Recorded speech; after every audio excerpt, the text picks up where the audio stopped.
It's too nice. I'm too hot. Mentally, physically weak. Was blowing up my phone by just me.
선도하는 한국 대표 패션 아이템을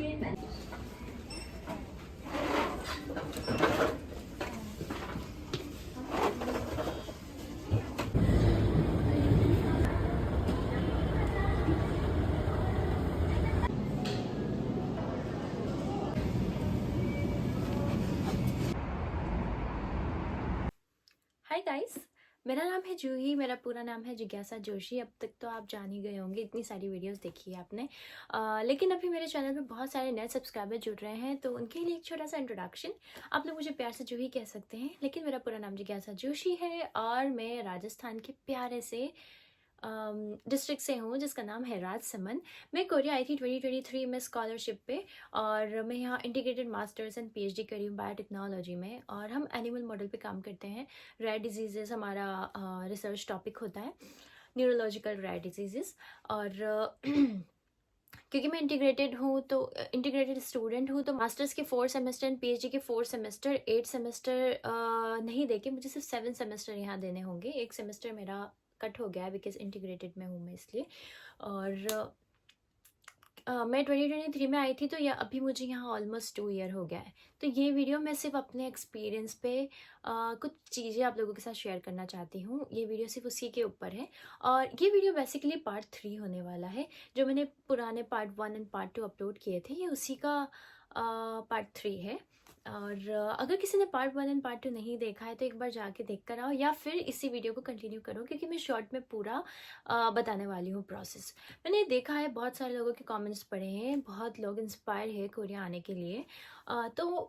मैं एक छोटा सा suggestion नहीं कह सकती, मैं एडवाइस देना चाहूँगी। आप लोग जो भी के ड्रामा में देखते हो, या फिर बहुत सारे इन्फ्लुएंसर्स जो यहाँ आके इन्फ्लुएंसर्स बन गए हैं, उन लोगों का, मेरा भी, अगर मुझे भी इंस्टाग्राम पे फॉलो करते हो, मेरा भी स्टोरीज देखते हो, तो मोस्ट ऑफ हम लोग सिर्फ कैफ़े हॉपिंग्स या फिर फ्रेंड्स के साथ मज़े और यही ज़्यादा बताते हैं। स्ट्रेस कितना है यहाँ पे, पढ़ाई कैसी है, ये सब नहीं बताते। रियल लाइफ बहुत अलग है।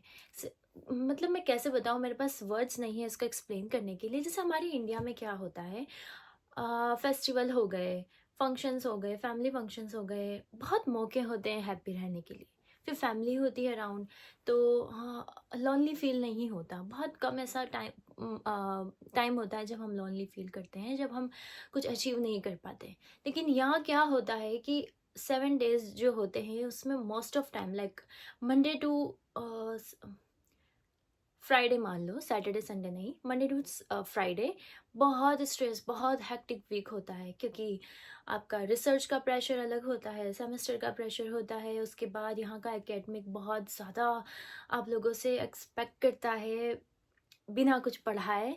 तो बहुत अजीब सा स्ट्रेस, एंजाइटी होती है, और उसके ऊपर से आप लोनली होते हैं, फैमिली से दूर होते हैं। फिर दूसरी बात ये, वेजिटेरियन को तो इतना प्रॉब्लम है कि अगर आप सुबह 9 से रात को 9 बजे के बाद यहाँ आ रहे हैं, तो आपको लंच बनाना है, डिनर बनाना है नेक्स्ट डे का। और सीरियसली बताऊँ, बिल्कुल एनर्जी नहीं रहती। ये सब सुनने में इजी लग रहा है, आप लोग वीडियो देख रहे होंगे तो आप लोग सोच रहे होंगे कि कोई बात नहीं, मैं वहाँ जाऊँगी या मैं वहाँ जाऊँगा तो मैं मैनेज कर लूँगा। लेकिन टू बी वेरी ऑनेस्ट, नहीं होता मैनेज, बिल्कुल भी नहीं होता। तो ये वीडियो सिर्फ मैंने क्या क्या फेस किया है यहाँ कोरिया आने के बाद उसके ऊपर है। और इसमें मैं अपना रीसेंट इंसिडेंट शेयर करूँगी जो अभी अभी हुआ है मेरे साथ इस सेमेस्टर में। तो सबसे पहले मैं बताती हूँ, मैं हूँ चुंगनाम नेशनल यूनिवर्सिटी में, और हर यूनिवर्सिटी का शायद से अलग अलग होता होगा तरीका पढ़ाने का। मैं सिर्फ मेरी यूनिवर्सिटी और मेरी लाइफ की बात करूँगी, तो आप सिर्फ उसी पॉइंट ऑफ व्यू से देखना। मैं किसी से कंपेयर नहीं करने वाली, और मैं कुछ भी रॉन्ग इन्फॉर्मेशन भी नहीं दूंगी। Okay, let's start. तो सबसे पहले शुरू करते हैं, पार्ट 1 एंड पार्ट 2 को कंबाइन मर्ज करते हैं। आई नो थोड़ा सा कंफ्यूजिंग हो सकता है, लेकिन ध्यान से सुनना, क्योंकि मोस्ट ऑफ यूनिवर्सिटीज़ में यही है तरीका पढ़ाने का। जो जिन जिन भी मैंने अपने फ्रेंड से बात किया है उन लोगों ने यही बताया कि हाँ, उनकी यूनिवर्सिटी में भी ऐसे ही पढ़ाते हैं। तो मेरा फिर है बायोटेक्नोलॉजी, मॉलिक्यूलर फंक्शन बायोलॉजी मेरा मेजर है, एंड मेरा रिसर्च टॉपिक है neurological disorders, rare diseases.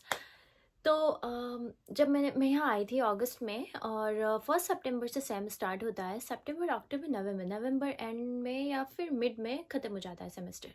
And then November mid से लेकर दिसंबर, जनवरी, फरवरी कोई सेमेस्टर नहीं, फिर से एनरोल करना पड़ता है, फिर सबमिट करना होता है, और स्टार्ट होता है 1 मार्च से। तो ये लोग ऐसे कंसिडर करते हैं जैसे 2023 का सेमेस्टर हुआ तो सेमेस्टर 1 एंड सेमेस्टर 2, देन 2024 का सेमेस्टर 1, सेमेस्टर 2, इसको ऐसे ये कंसिडर करते हैं। तो मेरा एडमिशन हुआ था 2023 के सेकेंड सेम में। ओके, अभी तक सब क्लियर है, कोई डाउट नहीं है? मुझे ऐसा लग रहा है कि मैं यहाँ पे पढ़ा रही हूँ। एनीवेज वगैरह, तो मैं यहाँ पे 2023 के सेकेंड सेम में आई थी। उस वक्त मेरे को कोई आइडिया नहीं था कि यहाँ पे कैसे क्या क्या, क्योंकि फ़र्स्ट टाइम था और मैं इंडिया से बैचलर्स करके आई थी। मेरा बैचलर का टॉपिक था, सब्जेक्ट नहीं, मेजर था oh god, zoology, botany and chemistry. ये इसमें मैंने बैचलर्स किया था। तो वहाँ पे हमारे यहाँ क्या होता है, और जिस यूनिवर्सिटी में मैं थी वो थी पब्लिक यूनिवर्सिटी, गवर्नमेंट यूनिवर्सिटी थी, एंड उसमें था ईयरली, एनुअल था। तो साल मतलब कि मार्च या अप्रैल में हम लोगों का एग्ज़ाम होता था, और हमारा एग्ज़ाम बहुत टफ होता है। ये तो मतलब नो डाउट, इंडिया में एग्ज़ाम्स बहुत टफ होते हैं, और रियल एग्ज़ाम होता था। यहाँ पे कोई एग्ज़ाम नहीं है। तो मेरा पूरा वो माइंडसेट था कि ये लोग पढ़ाएंगे और फिर हम लोगों को वही बुक्स लेना है और एग्ज़ाम टाइम पे पढ़ाई करनी है। और जैसे सेमेस्टर का मुझे एक्सपीरियंस नहीं था, लेकिन मुझे आइडिया था कि सेमेस्टर में भी क्या होता है, एग्ज़ाम होता है, मिड टर्म होता है, ये सब चीज़ें तो होती ही है। तो जब मैंने फर्स्ट सेम में एडमिशन लिया, तो जब मैंने क्लासेस सेलेक्ट किया, तो मेरे कोरियन लैबमेट ने मुझे बोला कि ये 5 प्रोफेसर है, और इन 5 नहीं, उस वक्त 4 प्रोफेसर ही थे शायद से, एक प्रोफेसर रिटायरमेंट का ऐसा कुछ था, मुझे क्लियरली नहीं मालूम, लेकिन हाँ ऐसा कुछ था।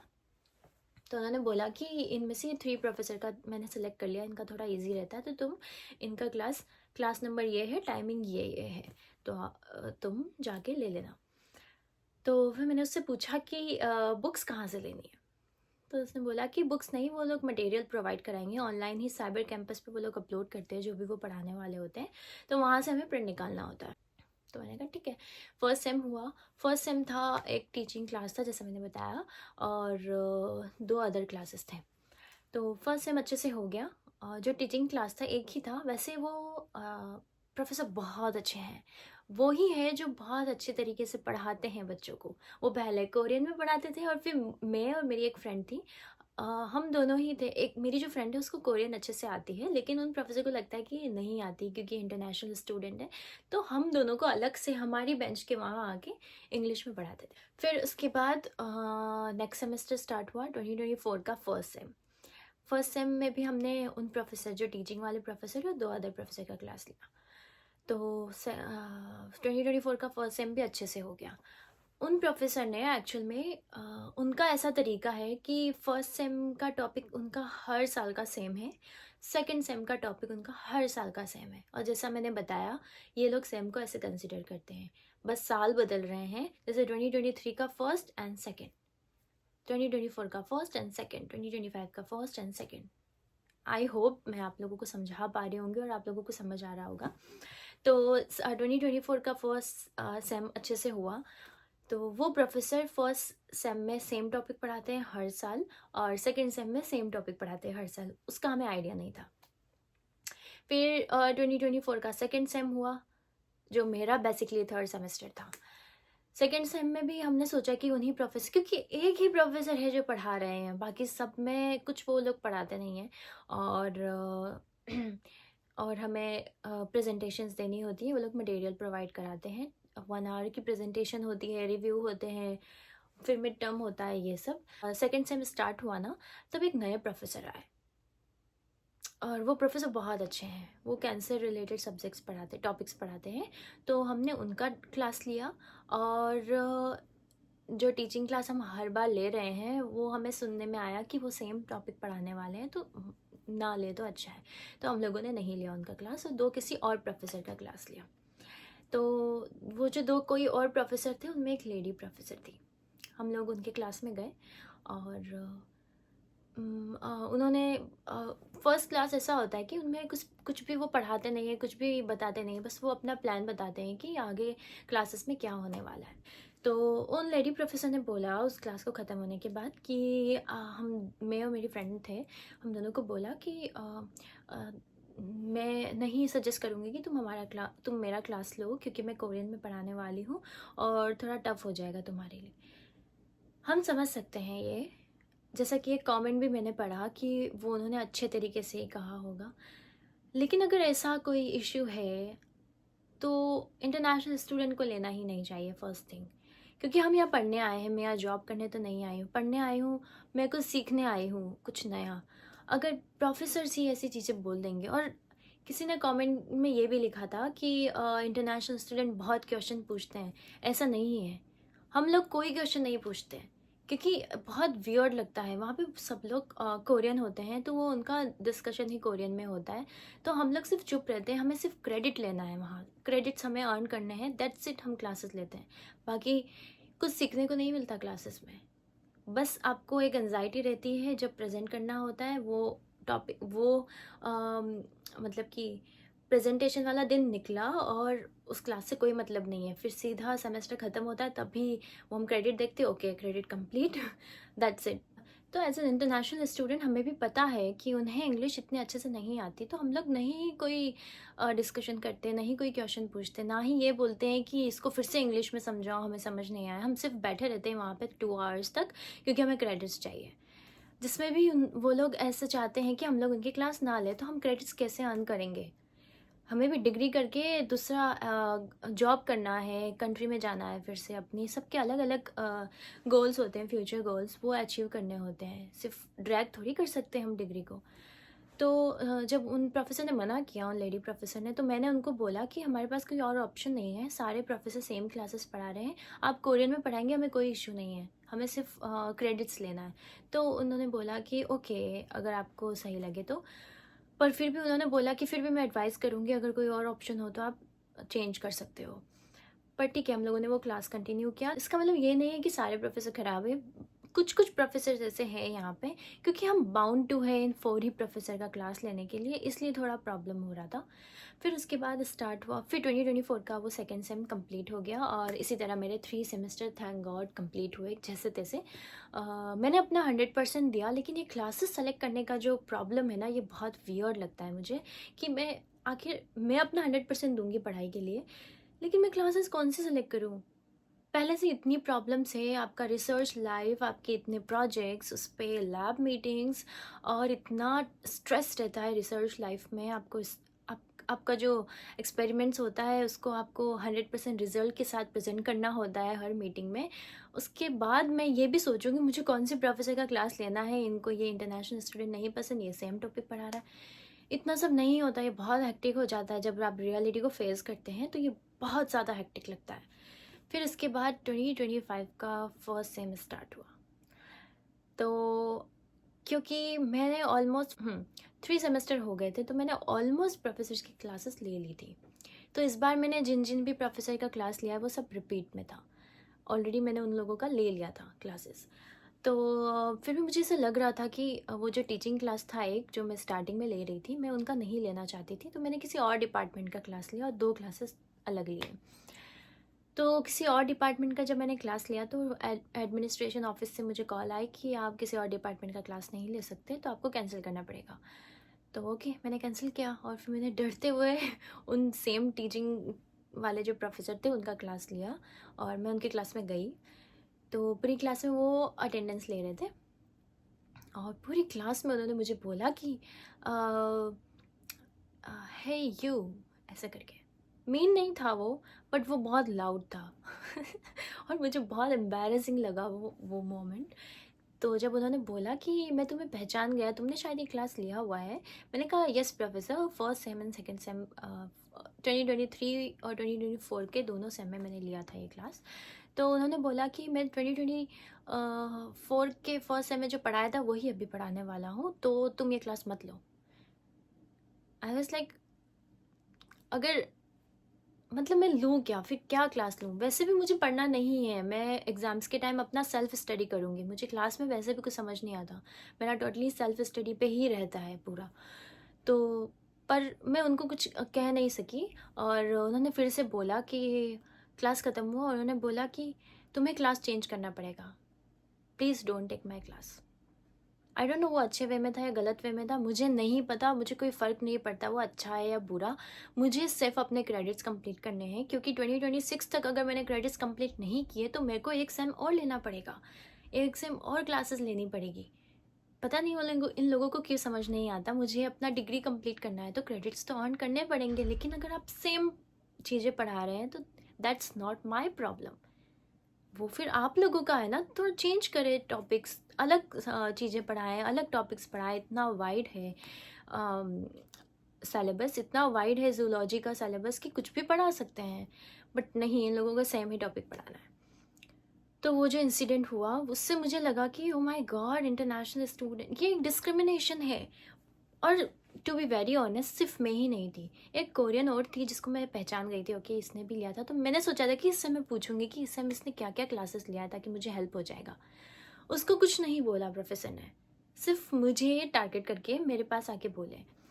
तो वो मुझे बहुत वियर्ड लगा कि एज ए प्रोफेसर आप ऐसे नहीं बोल सकते कि आप मेरा क्लास मत लो, या हाँ बाद में डिस्कस कर सकते हो क्लास के बाद, पिंक प्रोफेशनल होके थोड़ा सा डिस्कस कर सकते हैं क्लास ख़त्म होने के बाद कि मैं इस टाइम पे यही पढ़ा रहा हूँ, तो मैं अपना प्रॉब्लम शेयर करूँगी जेन्युइनली कि मेरा ये प्रॉब्लम है, तो मैं क्या कंटिन्यू करूँ। लेकिन नहीं, ऐसा कोई डिस्कशन नहीं हुआ और उन्होंने सीधा बोल दिया कि मेरी क्लास मत लो। और मुझे बीच में जो उनका ब्रेक होता है उसमें जाने के लिए कह दिया। तो मैं बस अपना सामान लेके उठ के लैब में आई और अपना एक्सपेरिमेंट कंटिन्यू किया। और अभी इस सेमेस्टर में सिर्फ 2 ही क्लासेस ले रही हूँ। और इससे क्या होगा ना, मुझ पे लोड आ जाएगा। जब मेरा थीसिस लिखने वाला सेमेस्टर होगा, जब मैं थीसिस और डिफेंस की तैयारी कर रही होंगी, तब मेरी क्लासेस भी चल रही होगी। क्लासेस का अलग प्रेशर, थीसिस और डिफेंस का अलग प्रेशर, इतना सारा प्रेशर पता नहीं मैं कैसे सहन करूँगी मुझे कोई आइडिया नहीं है।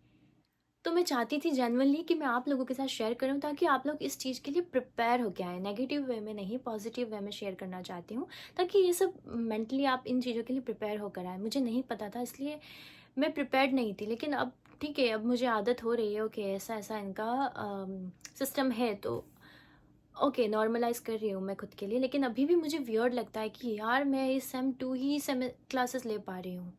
और इनका क्लासेस कैसा होता है, जैसे कि मैंने 2 प्रोफेसर का क्लास लिया है। तो एक प्रोफेसर का हर वीक के मंडे को रात को 7 बजे, 7 से 9 ऑफिशियल टाइम लिखा है, लेकिन वो प्रोफेसर 9:30 10 o'clock तक पढ़ाते हैं।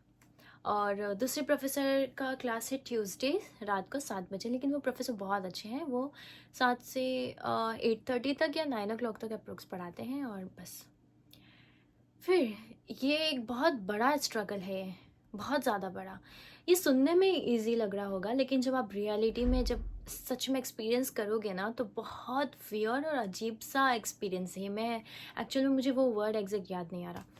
उसके बाद ये मेरा था फर्स्ट स्ट्रगल। सेकंड स्ट्रगल ये कि मैं फिर क्लासेस लेने के बाद जब घर आती हूँ 10 बजे, तब मैं डिनर बनाती हूँ बिकॉज मैं वेज हूँ। और यहाँ रामेन और सब में बहुत मुश्किल से कुछ रामेन ऐसे होते हैं कि आप लोगों को फिर उसका जो स्पाइसेस होता है वो निकालना पड़ेगा, क्योंकि सब में पोर्क, बीफ, बोन्स, पता नहीं क्या क्या है। इवन एक मैंने कन्वीनियंस स्टोर में पिज़्ज़ा देखा था जो दिखने में लग रहा था कॉर्न एंड चीज़ पिज़्ज़ा, लेकिन जब मैंने उसका इंग्रेडिएंट पढ़ा तो मुझे समझ आया, ओ माय गॉड, उस सिर्फ ब्रेड में उन लोगों ने pork, beef and oyster fish, shell fish, something something उन्होंने ऐड किया हुआ था। गॉड, मतलब अगर आप वेजिटेरियन हैं तो आप कुछ नहीं खा सकते, कुछ भी नहीं, आपको कुक ही करना पड़ेगा 101%। मेरे पास अपना एक लंच बॉक्स एक्स्ट्रा होता ही है। और अब जाके मुझे इस रूटीन की आदत लगी है 1.5 ईयर्स, मतलब जो पिछले कुछ महीने थे जब से मैं यहाँ आई हूँ, मतलब 1 साल आप मान लो, मुझे समझ ही नहीं आता था कि मैं कैसे मैनेज करूँ। और जो मेरा लैब है वहाँ पे डिनर आता है, लेकिन मैं हर दिन सेम नहीं खा सकती ना, वेजिटेरियंस के इतने ऑप्शन नहीं होते। तो वेज फूड बहुत जैसे कि कुछ टमेटो नूडल्स हो गए, तो हर बार मैं टमेटो नूडल्स नहीं खा सकती, कुछ चेंज चाहिए होता है। 1 वीक तक एटलीस्ट खा लूँ, लेकिन उसके बाद तो नहीं नहीं ही खा सकती, हम बोर हो जाते हैं। और तो मैंने कुकिंग स्टार्ट, मतलब कि 100% कुकिंग स्टार्ट कर दिया। और यहाँ पे मैंने एक वेजिटेरियन लड़की से पूछा, तो वो क्या करती है कि राइस बनाती है एंड दाल बनाती है सैटरडे संडे, और पूरा वीक वही खाती है। तो मैं वो भी नहीं कर सकती एक्चुअली, ये मेरा प्रॉब्लम है, ये सबका नहीं होता। मुझे चाहिए फ्रेश फूड, तो मैं हर दिन कुक करती हूँ। तो मैं क्लास खत्म होने के बाद 10 बजे घर आती हूँ, घर आके खाना बनाती हूँ रात का और सुबह का भी, लंच भी। फिर सुबह वो लेकर जाती हूँ, फिर नेक्स्ट डे जब मैं आती हूँ। लेकिन हर दिन हम इतने मोटिवेटेड नहीं होते हैं।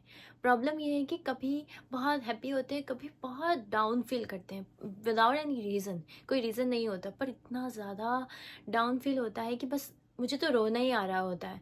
मैं घर पे जब बात करती हूँ तो मुझे घर वालों, घर पे मम्मी पापा की याद, मुझे बस कुछ भी एनी हाउ इंडिया जाना है, पता नहीं कुछ रीज़न नहीं है, लेकिन बहुत सैड फील होता है।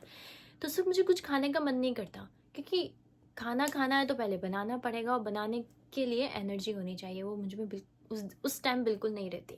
फिर नेक्स्ट डे फिर से क्योंकि मैंने रात को खाना नहीं बनाया, तो नेक्स्ट डे मैं क्या खाऊंगी, फिर मैं कुछ फ्रूट्स लेकर जाती हूँ, और फ्रूट्स यहाँ पे बहुत ज़्यादा एक्सपेंसिव है, बहुत ज़्यादा expensive. Oh god, as an international student बहुत ज़्यादा मुश्किलें हैं यहाँ पे, क्योंकि सोशल मीडिया पे सारी फ़न लाइफ और बहुत लाइफ हैपनिंग है ऐसा लगता है, लेकिन ऐसा नहीं है। और मुझे नहीं पता कि लोग शेयर क्यों नहीं करते। और दूसरी बात ये, जब आप यहाँ आते हैं तो आपको D2 वीज़ा मिलता है, और D2 वीज़ा में आप लोग कोई भी पार्ट टाइम जॉब नहीं कर सकते बाहर जाके। तो अगर मानो मैंने ये प्रॉब्लम नहीं फेस किया, लेकिन मेरी एक फ्रेंड है, वो किसी और यूनिवर्सिटी में है, और उसका ना स्कॉलरशिप से पेमेंट बहुत कम, मतलब स्टाइपेंड बहुत कम है। वो सर्वाइव नहीं कर सकती, अगर सारा पे कर देगी तो उसके पास कुछ नहीं बचता। इवन दो कितनी बार हेल्थ इंश्योरेंस वगैरह भी वो नहीं पे कर पाती। और क्योंकि D2 वीज़ा है तो वो कोई पार्ट टाइम जॉब भी नहीं कर सकती, क्योंकि वो इलीगल हो जाएगा, तो उसको घर से पैसे मंगाने होते हैं। तो ये भी एक प्रॉब्लम है। तो अगर आप यहाँ आए किसी भी स्कॉलरशिप पे आ रहे हैं, तो पहले पता कीजिए कि मंथली अलाउंस कितना है। Monthly allowance minimum 1 million Korean von तो होना ही चाहिए, जिसमें आप बैरली सर्वाइव कर पाओगे, बैरली। और इससे ज़्यादा है तो बहुत अच्छी बात है, इससे कम है तो वो स्कॉलरशिप ही बेकार है, टू बी वेरी ऑनेस्ट।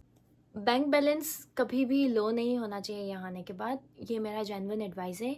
और अगर पेरेंट्स हेल्प नहीं कर सकते हैं तो ऐसी स्कॉलरशिप होनी चाहिए जिसमें आप इनफ स्टाइपेंड से रह सकें, आई मीन इनफ स्टाइपेंड हो जिससे आप अच्छे से रह सकें यहाँ पे। एटलीस्ट आपको आपका खाना पीना कॉफ़ी वगैरह ये सब हो जाए।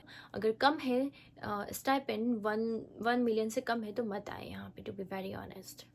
तो ये था मेरा एक्सपीरियंस। और भी है, पर मैं कभी और बताऊंगी किसी और वीडियो में, क्योंकि वो मुझे अभी पूरा स्टोरी उसका याद नहीं आ रहा। तो ये वीडियो लास्ट तक देखने के लिए थैंक यू सो मच। मिलते हैं नेक्स्ट वीडियो में, बाय।